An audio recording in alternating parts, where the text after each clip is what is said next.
Hai, namaku Galia Basaputra, NIM 164-22264 dari kelompok 9. Sebelumnya, kami sudah melakukan sedikit demonstrasi secara offline di kelas, namun kami merasa itu belum cukup. So that's why we make this kind of YouTube style presentation video untuk mempresentasikan lebih detail lagi tentang hasil tugas besar pengenalan komputasi kami. Tujuan utama adanya tugas besar algoritma dan pemrograman dalam mata kuliah pengenalan komputasi ini adalah untuk dapat menggunakan teknik-teknik computational thinking meliputi decomposition, abstraction, pattern recognition, and algorithm design, serta menggunakan teknik-teknik algorithmic thinking dalam suatu persoalan. So, let's jump to the presentation.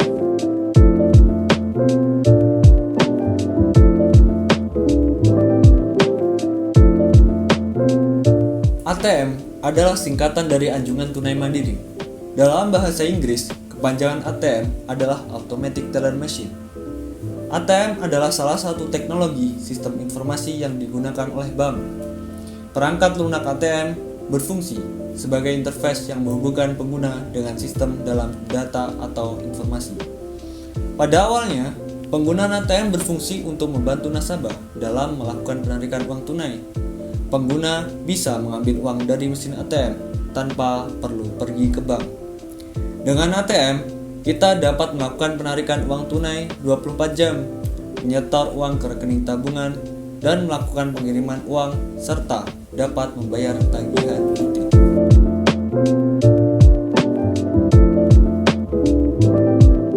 Pemilihan ATM sebagai proyek dari kelompok kami karena dalam ATM terdapat aspek yang beririsan dengan computational thinking.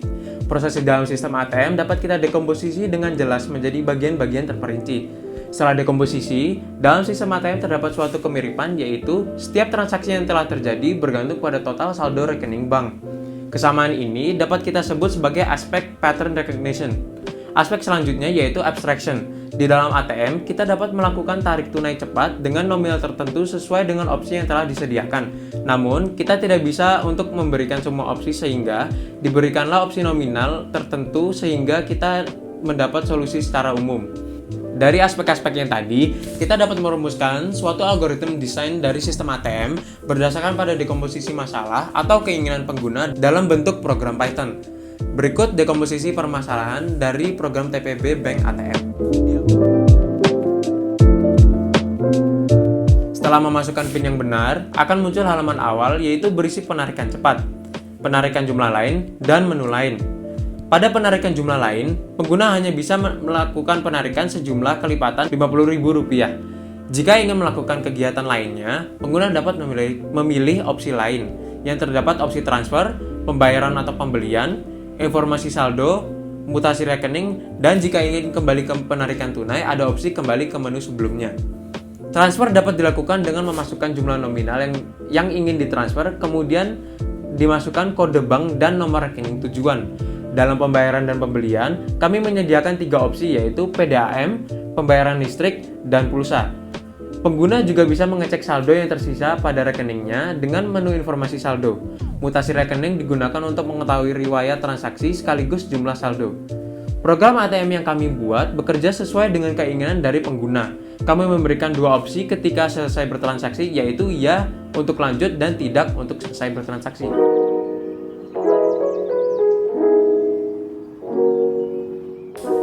Seperti yang terlihat di sini, karena ini merupakan ATM, maka kita di awal kita harus memasukkan 6 digit angka, yaitu sebagai PIN ATM. Kita mulai masukkan, kita klik enter. Nah, jika PIN yang dimasukkan benar, maka akan masuk ke dalam tampilan awal. Nah, di tampilan awal ini terdapat beberapa opsi, yaitu menu penarikan cepat. Di sini pada opsi yang pertama yaitu penarikan cepat dengan nominal 50.000. Yang kedua 100.000 dan sampai yang opsi kelima yaitu 1 juta. Yang keenam yaitu ada opsi jumlah lain dan yang ketujuh menu lain. Di sini saya akan mendemonstrasikan bagaimana jika kita melakukan penarikan cepat dengan nominal 50.000. Kita harus memasukkan input berupa angka, yaitu angka 1. Nah, di sini setelah kita masukkan input, maka sistem akan melakukan proses. Nah, setiap proses yang berlangsung akan ada countdown, yaitu hitung mundur selama 3 detik. Nah, di sini proses telah selesai. Silahkan ambil uang Anda. Nah, setiap proses atau transaksi yang sudah selesai akan menampilkan sejumlah saldo yang dimiliki saat ini. Nah, di sini saya akan mendemonstrasikan bagaimana jika kita melakukan penarikan dengan nominal lain. Maka kita harus menginputkan angka 6. Nah, di sini nominal harus berupa kelipatan 50.000. Nah, transaksi sedang diproses. Proses selesai. Nah, transaksi berhasil. Saya akan mendemonstrasikan menu lain. Pada menu lain di sini terdapat beberapa opsi.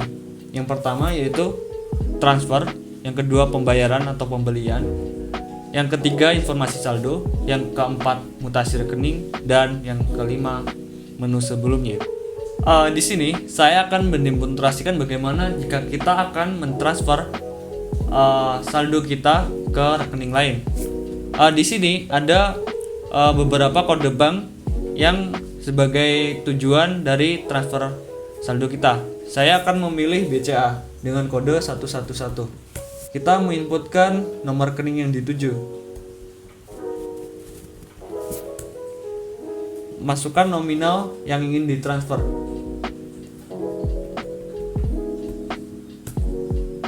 Nah, transaksi sedang diproses. Muncul saldo yang dimiliki saat ini. Apakah ingin kembali ke menu sebelumnya? Yes. Nah, di sini saya akan mendemonstrasikan bagaimana kita memilih opsi yang kedua, yaitu pembayaran atau pembelian. Nah, di opsi pembayaran atau pembelian terdapat 3 buah opsi, yaitu pulsa HP, 2 token listrik, 3 tagihan air atau PDAM. Masukkan kode listrik, masukkan nominal pembelian token. Nah, di sini akan muncul token listrik Anda. Nah, kami menggunakan random angka, yaitu 4 digit angka sebanyak 4 buah. Lalu kita akan kembali ke menu sebelumnya. Ketik yes. Dari transaksi yang sudah kita lakukan sebelumnya, bagaimana jika kita mau mengecek transaksi apa yang sudah kita lakukan? Maka kita harus memilih opsi keempat, yaitu mutasi rekening. Nah, di sini muncul mutasi rekening atau transaksi yang telah dilakukan sebelumnya.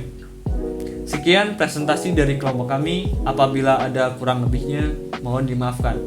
Dan apabila ada pertanyaan, silahkan masukkan pertanyaan ke dalam kolom spreadsheet. See you di tugas besar pengenalan komputasi berikutnya.